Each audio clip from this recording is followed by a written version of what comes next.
देखिए, फॉर्म 7 को ये भारतीय जनता पार्टी के लोग ही ये फार्म बांट रहे हैं और सरकार करा रही है।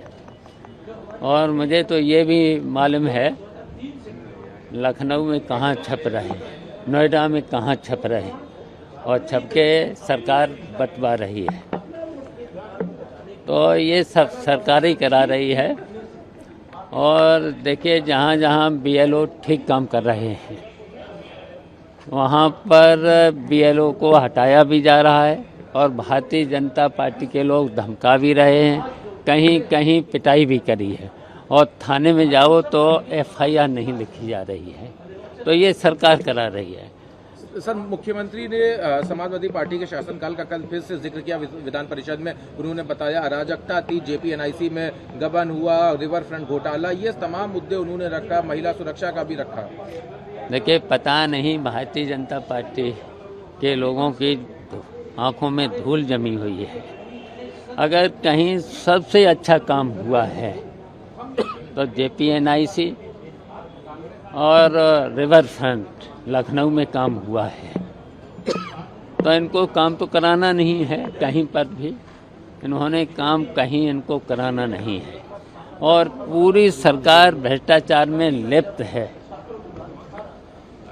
भारतीय जनता पार्टी के मार रहे हैं। ये फर्जी वोट तो ये बनवाना चाहते हैं ना, समाजवादी पार्टी के लोग कौन सा फर्जी वोट बनवाना चाहते हैं? फर्जी वोट बनवाना चाहती है भारतीय जनता पार्टी और फर्जी वोट कटवाना चाहती है।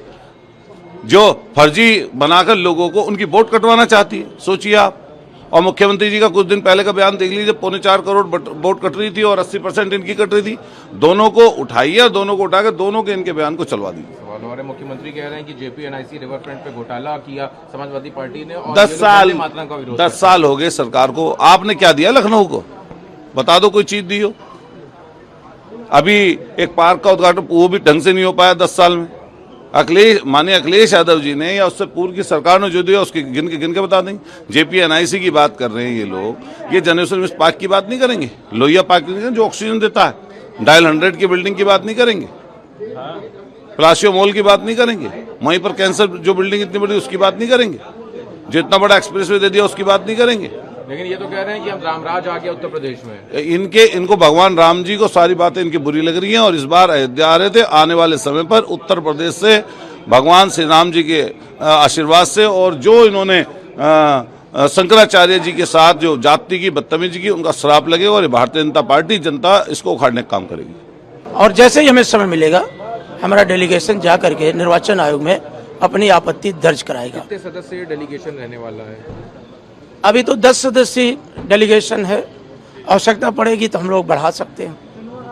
क्या लग रहा है, लेकिन आप लोगों को अभी तक ये बात अपनी सारी रख रहे हैं, उसके बावजूद भी अखिलेश जी का भी कहना यह था कि जिस तरह से कार्रवाई होनी चाहिए वो हो नहीं पा रही है। देखिए, राष्ट्रीय अध्यक्ष जी ने तो बहुत मजबूती से प्रूफ के साथ अपनी बात कहा, प्रमाण के साथ। इसके बाद भी निर्वाचन आयोग उसको संज्ञान में ना ले तो हमारे राष्ट्रीय अध्यक्ष जी ने जब संसद चल रही थी कुछ दिन पहले तो सफेद कपड़े में गए, फिर उन्होंने प्रेस कॉन्फ्रेंस में आप लोगों के सामने कहा कि आयोग को भारतीय जनता पार्टी का झंडा लगा लेना चाहिए। तो कह रहे हैं इसमें सरकार का कोई हस्तक्षेप नहीं, आप लोग BLO को मारते हैं, आपके कार्यकर्ता जो हैं वो BLO को मार रहे हैं, कल उन्होंने विधान परिषद में कहा। मुख्यमंत्री जी तो ऐसी बातें कहते हैं कि विधानसभा में कुछ कहते हैं और विधान परिषद में कुछ कहते हैं।